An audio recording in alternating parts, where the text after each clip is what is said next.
So Siege X was yesterday and we got a ton of reveals and things to talk about in regards to the next era of Rainbow Six Siege. Mostly it is an impressive update and friendly reminder that this is a free update to an already established game. You will not lose anything, you will not need to buy anything else. If you own Siege for the last 10 years or any time before, after that, you will have access to this update.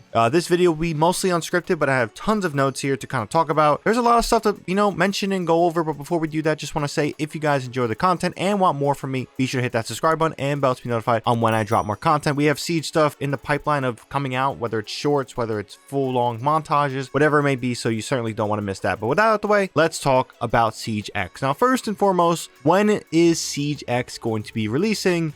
That is going to be June 10th. Siege X will be live. It will mark a new era for the game, and there's a lot of interesting changes coming. Now, first up, when it comes to changes, as advertised, it was pretty obvious. We're going to be seeing a graphics overhaul, whether that be lighting, whether that be shadows, live shadows on the ground. Everything is going to be looking much nicer visually, and for 4K on PC, a texture pack to make the game look even more beautiful. But I wonder how many people will hate this improvement in graphics. Sometimes in certain games, especially games like this, you don't want highly detailed shadows because you want to see that visual in the corner hiding, whether it's close, whether it's far, especially on the far ranges. So that's going to be intriguing to see. One thing I will say when it comes to the graphics overhaul is that we will have live shadows. So your shadow being projected from a light can expose you to an enemy, making placements even more of a necessity. Will this slow down the game a little bit? I would hope, but again, let's see how things play out when it comes to those live shadows. One thing I was not expecting is an audio overhaul. For one, this is going to be a big test for this update.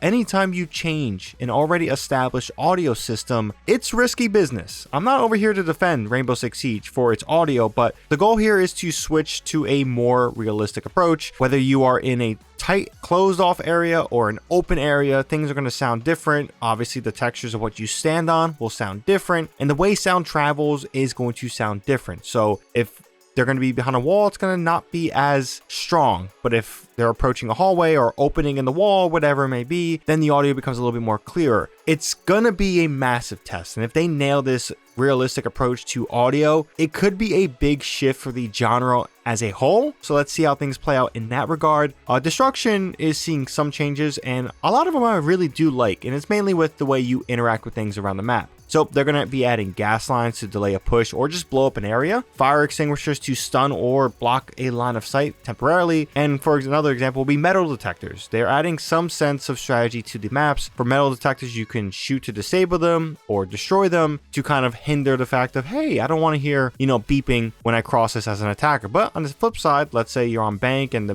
there's the metal detectors by blue. If you're pushing a third floor objective and there's someone from below and they're going to come up blue, maybe disabling that metal detector is not a good thing because it would not notify you of a flank from blue. So again, I like that they're adding more strategy to the maps. It does add a lot more character to each map themselves and each objective. So hopefully it all works out for the best. Map updates. It is very important to mention that when Siege X goes live, not every single map will be seeing these overhauls. Audio, I'm pretty sure, is going to be for everything because it's audio. But when it comes to the maps, whether it's visual fidelities or the new destruction features, it's going to be a rollout system. So the first maps when Siege X launches that will be modernized will be Bank, Border, Chalet, Clubhouse, and Cafe. It's important to mention that these are not overhauls to the layout from what I've seen and what it sounds like. These are just visual fidelity changes and some of those changes with those destruction features of interacting with the map. After Siege X launches, each season of year 10 will bring in 3 more maps to be modernized. So that should be fun to see the list of what's getting modernized and things like that and how that translates. Probably my favorite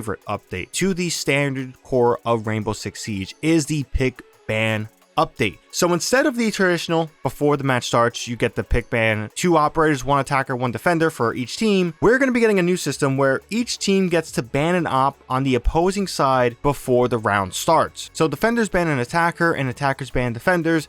I really like this as they described it when it comes to some of the stuff. Let's say if you're attacking and there was a really good smoke, this was the example they used. The next round you can ban smoke to take that character off the playing field.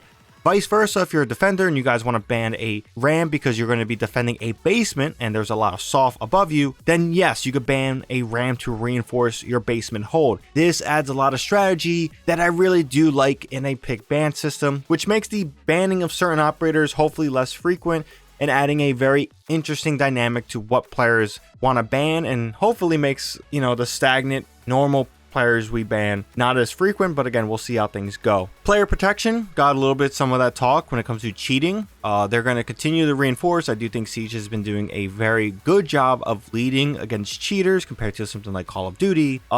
They're going to be reinforcing it even further, and of course with the free-to-play access, that's going to be a thing for SiegeX when it goes live. They are committed to making sure that they paywall the ranked and Siege Cup experiences and limit how many operators you can get on the free version.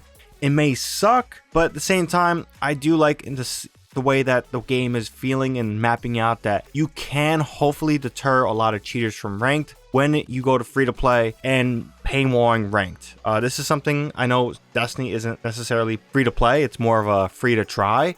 But I do like that they hold off trials access to their expansions. It limits cheaters to a degree, but again, we'll see how things go on that end. Advanced Rappel deserves its own little section. We saw some of that live in action, and I really like how it speeds attackers rappelling and moving around from left and right. I know they made improvements to how Rappel works in the game currently. I do think that this is the next iteration. This is really cool, really adds to that fact that we are a special ops character and things like that.